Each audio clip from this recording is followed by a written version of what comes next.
मस्तिष्क मेरु प्रणाली में विशेष प्रतिक्रियाएं। श्वास मन का कार्य है। अप्राकृतिक श्वसन की प्रक्रिया केवल तभी संभव है जब मन शांत और सुस्थिर नहीं है। प्रत्येक पाचक इस तथ्य से परिचित होगा। जब व्यक्ति उत्तेजित या क्रोधित होता है तो श्वसन बहुत शांत नहीं होता है, ये तेज हो जाता है। इसी प्रकार से व्यक्ति जब भयभीत या तनाव में होता है तब फिर से श्वसन शांत नहीं होता है। योग में जब मन शांत और सुस्थिर हो जाता है तब श्वसन की इस अप्राकृतिक प्रक्रिया को पूर्ण विराम लग जाता है। ये तकनीकी रूप से संपूर्णतः रुक नहीं सकता है क्योंकि हर कोई योग के इतने उन्नत चरण में नहीं है, परंतु किसी बाहरी प्रेक्षक को ऐसा प्रतीत होता है कि श्वास रुक गया है। इसी कारणवश योगी हवा की आवश्यकता के बिना ध्यान में लीन रह सकते हैं। क्योंकि श्वास थम जाता है, इसीलिए सभी जैविक प्रक्रियाओं को कभी आयु बढ़ने की प्रक्रिया सहित लगभग पूर्ण विराम लग जाता है। इसी कारणवश योगी एक लंबी अवधि के लिए भोजन और पानी के बिना ध्यान में लीन रहने में सक्षम होते हैं। यह विज्ञान के अनुरूप है या नहीं, मैं निश्चित नहीं हूँ। क्रिया जब भी इन दो सांस और मन के संबंध में प्रकट होती है, मुझे इस सांस रोकने की अवस्था को अनुभव होता है। इसके अतिरिक्त ये अवस्था रीढ़ पर एक विशेष क्षेत्र से संबंधित थी। ऐसे ही एक अवसर पर मैं तंद्रा अवस्था में अपने बिस्तर पर पड़ा हुआ था जब मुझे लगा जैसे शक्ति मेरी रीढ़ के साथ बह रही थी। अचानक ये नाभि क्षेत्र में सिकुड़कर और केंद्रित हो गई, लेकिन मेरी पीठ पर। मुझे लगा जैसे ये मेरी रीढ़ में एक सटीक स्थान पर अत्यधिक केंद्रित हो रही थी। अचानक मेरे फेफड़े खाली हो गए और मेरा सांस कुछ पल के लिए रुक गया। बाद में मैंने अपने गुरुजी को ये अनुभव सुनाया। स्वामी जी ने कहा कि शीघ्र ही शक्ति मेरे हृदय क्षेत्र के समीप मेरे रीढ़ पर समान तरीके से कार्य करेगी। स्वामी जी ने आगे कहा कि सांस ये अवरुद्ध जब हृदय क्षेत्र के समीप घटित होगा तब साधक को आध्यात्मिक पतन की आशंका नहीं रह जाती है। यहाँ मैं सभी पाठकों को सूचित करना चाहता हूँ कि योग के किसी भी साधक के लिए सबसे बड़ा भय होगा कि मार्ग में हुई प्रगति के नीचे फिसलना या भटक जाना होता है।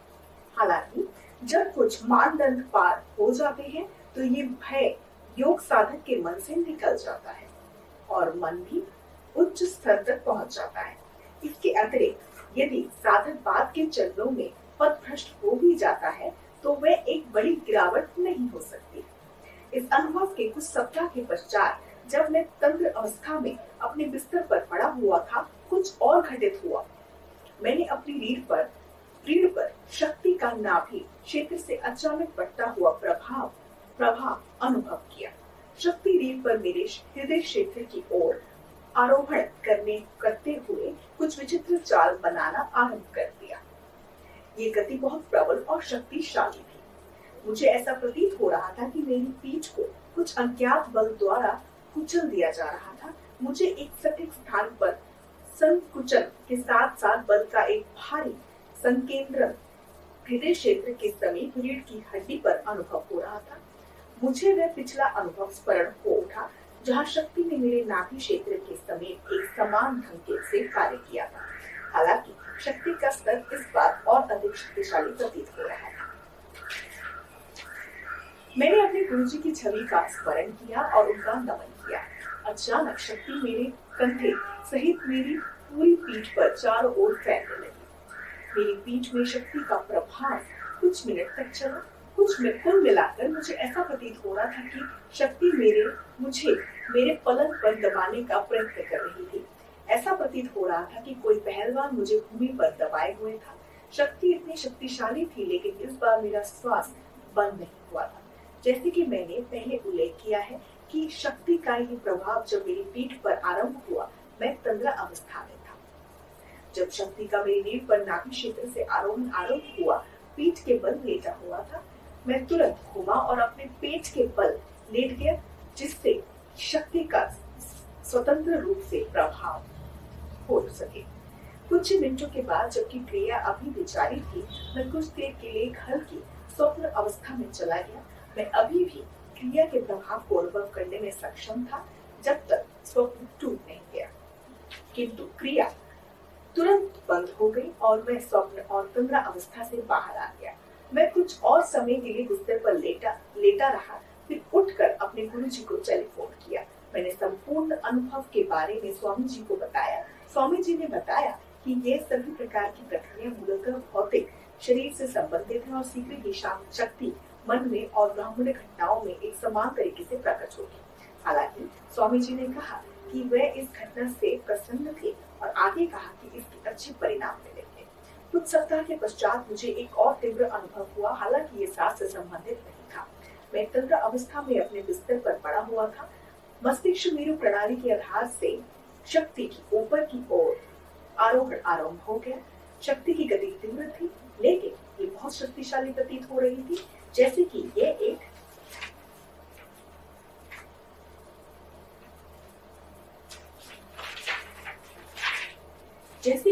एक पोटली में केंद्रित थी।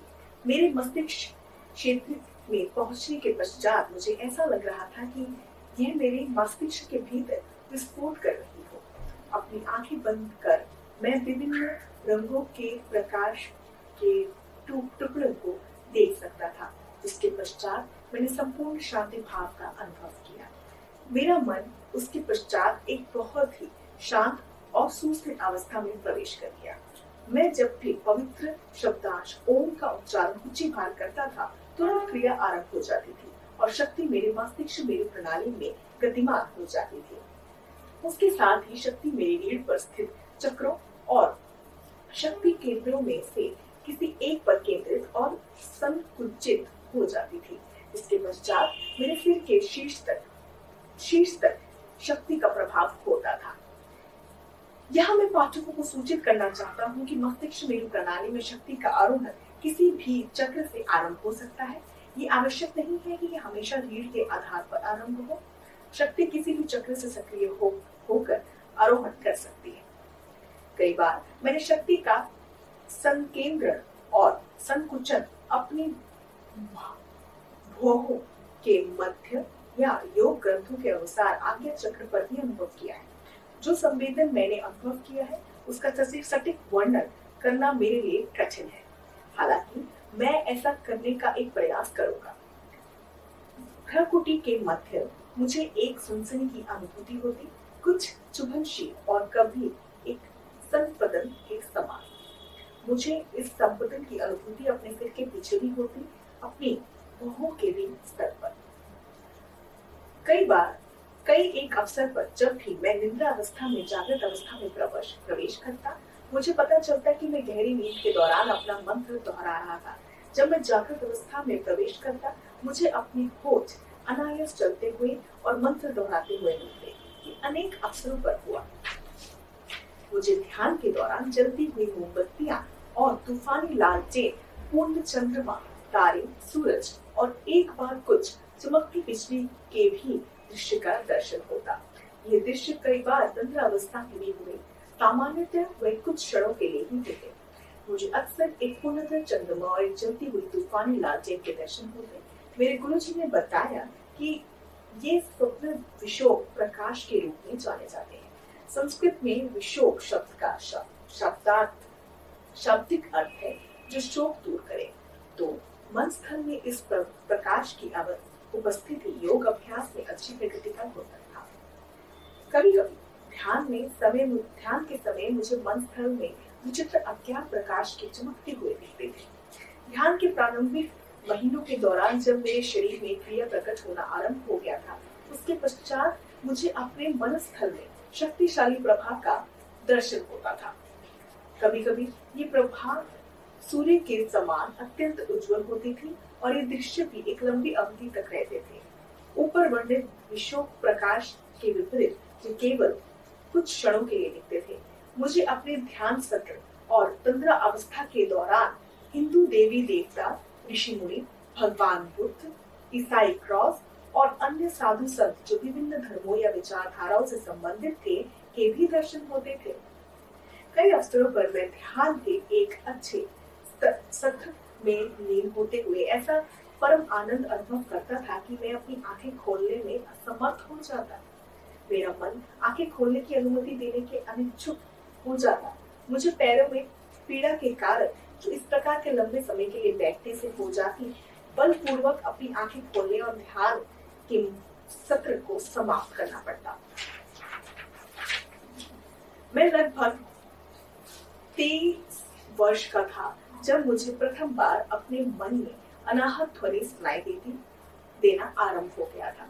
मुझे पहले अनाहत से क्या अर्थ है कि व्याख्या करने दीजिए। ये मन में सुनी एक ध्वनि है जो ना तो बाहर या शरीर के अंदर किसी भी शोर के बिना सुनाई देती है। ये ध्वनि केवल स्वयं के भीतर एक साधक द्वारा सुनी जा सकती है और बाहर किसी को नहीं सुनाई देती है। इस ध्वनि को अनाहत कहा जाता है क्योंकि ये अनाहत चक्र हृदय क्षेत्र के में अवस्थित चक्र से संबंधित है। गुरु से सक्रिय होने के बाद कुंडलिनी शक्ति रीढ़ के विभिन्न शक्ति केंद्र को भेदती हुई आरोहण प्रारंभ कर देती है। जब ये शक्ति हृदय क्षेत्र में पहुंचती है, अनाहत ध्वनि सुनी जा सकती है क्योंकि ये ध्वनि आंतरिक या ब्रह्मण्य रूप से बिना किसी प्रकार के उत्पन्न होती है। इसीलिए बड़ी सरलता से तार्किक अनुमान लगा सकते हैं कि ये ध्वनि ही कुंडलिनी शक्ति है, अथवा ये कह सकते हैं कि अपने मौलिक रूप में कुंडलिनी शक्ति की प्रकृति ध्वनि की है। संयोग से ये प्रस्तावित रज्जु स्प्रिंग सिद्धांत के अनुसार आधुनिक विज्ञान के भी अनुरूप है। सैद्धांतिक भौतिकी के मेरे संक्षिप्त जानकारी के अनुसार सभी पदार्थ स्ट्रिंग या दोलन रेखाएं हैं जिसका अपरिहार्य रूप से अर्थ संगीत या ध्वनि है। स्ट्रिंग का प्रत्येक पाश एक आवृत्ति के साथ जुड़ा हुआ है जो एक ध्वनि घन के समान है। संभवतः ये संस्कृत वर्णमाला के प्रत्येक अक्षर के साथ जुड़ा ध्वनि घन हो सकता है जो मानव शरीर में वास्तविक मेरु प्रणाली के प्रत्येक जगह में स्थित है। संभवतः इसी कारणवश इस पवित्र शब्दांश ओम का सर्वोच्च मौलिक बन जाता है, माना जाता है, जिसमें से इस ब्रह्मांड को बनाया गया है। मैं अपने कानों में एक सांप की सुस्कार जैसी ध्वनि निरंतर सुनता था। ध्वनि पिछले 20 वर्षों से निरंतर चल रही है और इस समय ये पुस्तक लिखते हुए अब भी बनी हुई है। 7 या 8 वर्षों के पश्चात ये ध्वनि और तीव्र व तेज हो गई। मुझे नींद में छोड़कर ये ध्वनि लगातार सुनाई देती थी। कभी कभी ये थोड़ा खींच उत्पन्न करती थी, अन्यथा मुझे इससे कोई अन्य समस्या नहीं थी। बाद के वर्षों में मुझे अन्य प्रकार की ध्वनि सुनाई देने लगी, जैसे एक मधुमक्खी गुनगुना रही हो। कभी कभी मुझे एक घंटे की झनकार सुनाई देती, कभी कभी एक प्यारी बांसुरी, कभी कभी एक संक्षिप्त अवधि के लिए मुझे वर्षों की ध्वनि सुनाई देती थी। मैं तुरंत अपने कमरे के बाहर जाकर देखता तो मौसम बिल्कुल सामान्य मिलता। किसी समय मुझे अपने दरवाजों की घंटी सुनाई देती और मैं तुरंत नींद से उठकर दरवाजा खोलने जाता और बाहर कोई नहीं मिलता, या अपने मोबाइल की घंटी सुनाई देती और मैं तुरंत नींद से जागकर उत्तर देता और पता चलता कि किसी ने भी फोन नहीं किया है। नींद में इस प्रकार के विघ्न कई बार होते थे। कभी कभी मुझे एक विचित्र प्रकार की सुगंध आई या मेरे मुख में एक बहुत हल्का मीठा स्वाद का अनुभव होता। लगभग उसी समय में जब मुझे अनाहत ध्वनि सुनाई देना आरंभ हुआ था, 23 वर्ष की आयु मुझे अपनी रीढ़ में संपदन की अनुभूति भी होने लगी थी।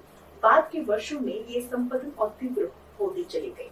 अनाहत ध्वनि के साथ साथ मैंने पिछले 20 वर्षों से रीढ़ में ये संपदन भी अनुभव किया है। हालांकि मेरे शरीर के अंदर चल रही हलचल ने मेरे स्वास्थ्य को कभी प्रभावित नहीं किया। पाठकगण ये कहना चाहेंगे कि मैंने वर्ष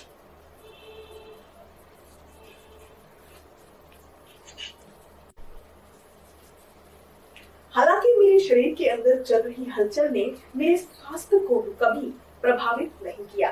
पाठकगण ये कहना चाहेंगे कि मैंने वर्ष 2007 में सिद्ध महायोग प्रणाली में दीक्षा ली थी, जबकि मैं 23 वर्ष की आयु से अनाहत ध्वनि सुन रहा हूँ और अपनी रीढ़ में संपदन अनुभव कर रहा हूँ। ये भी संभव है कि मुझे अपने पिछले जन्मों में से किसी एक में इस योग प्रणाली में दीक्षित किया गया हो। हालांकि मैं इस पर टिप्पणी करने हेतु समक्ष नहीं हूँ और ये मैं विनम्रता पूर्वक अपने गुरु पर छोड़ रहा हूँ।